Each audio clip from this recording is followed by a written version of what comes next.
Good morning all students. देखें class 8 subject Hindi chapter first भाषा और व्याकरण। आज हम आपको भाषा किसे कहते हैं मतलब भाषा के विषय में बताएंगे। भाषा के विषय में बताएंगे, भाषा के कितने भेद होते हैं उनको हम आपको विस्तार से बताएंगे। उसके बाद प्रश्न आता है लिपि से आप क्या समझते हैं। लिपि के बारे में भी आपको पूर्ण विस्तार से बताएंगे और सबसे प्राचीन लिपि क्या है इसकी भी हम आपको जानकारी देंगे कि सबसे प्राचीन लिपि क्या है। सबसे पहले देखें क्वेश्चन नंबर 1, भाषा किसे कहते हैं। बच्चों पीछे क्लास 7 में आपने इसे पढ़ा होगा।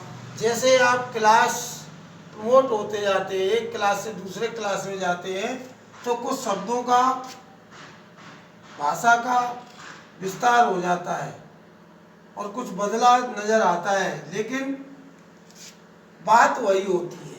समझने का सिर्फ अंतर है, समझने का प्रयास करें। देखें शब्दों द्वारा विचारों के आदान प्रदान को भाषा कहते हैं।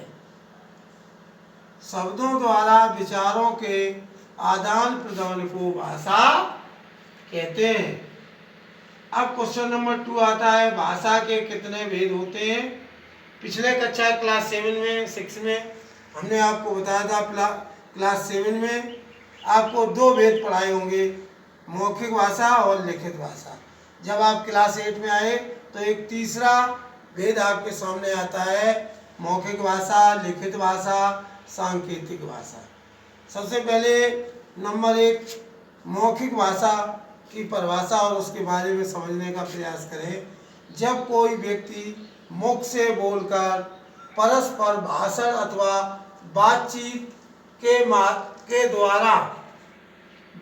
के द्वारा अपने विचार प्रकट करता है तो इसे मौखिक भाषा कहते हैं।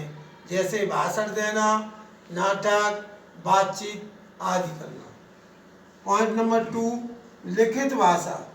जब कोई व्यक्ति अपने भावों अथवा विचारों को लिखकर व्यक्त करता है तो इसे लिखित भाषा कहते हैं। जैसे आप अपनी कॉपी पर लिखते हैं। सांकेतिक भाषा क्या है? आपने देखा होगा अक्सर प्लेटफॉर्म पर जब गाड़ी रुकती है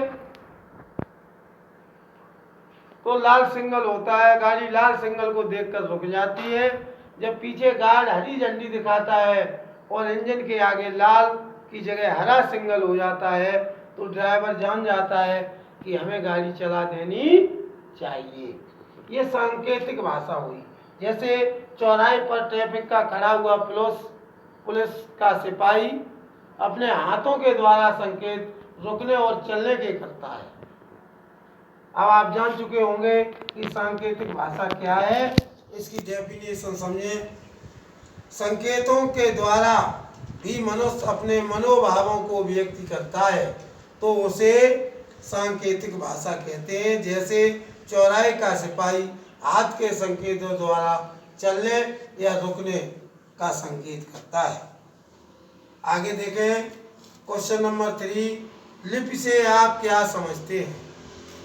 मौखिक ध्वनियों को लिखित रूप में, मौखिक ध्वनियों को लिखित रूप में कहने का तात्पर्य है कि जो हमारे मुख से शब्द निकलते हैं उन्हें लिखित रूप में प्रदर्शित करने के लिए मौखिक ध्वनियों को लिखित रूप में प्रकट करने के लिए निश्चित किए गए चिन्हों की व्यवस्था को लिपि कहते हैं। चिन्हों की व्यवस्था को हम लिपि कहते हैं। लास्ट क्वेश्चन आता है कि सबसे प्राचीन लिपि क्या है।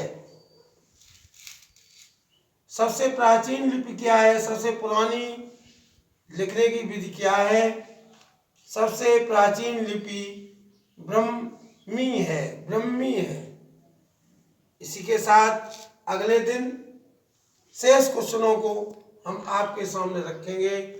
हम आपको कुछ विशेष बताना चाहते हैं कि चैप्टर को तैयार करने के लिए हमें उसे पूरे मनोयोग के साथ पहले पढ़ना चाहिए और उसके बाद समझ करके अपनी फिर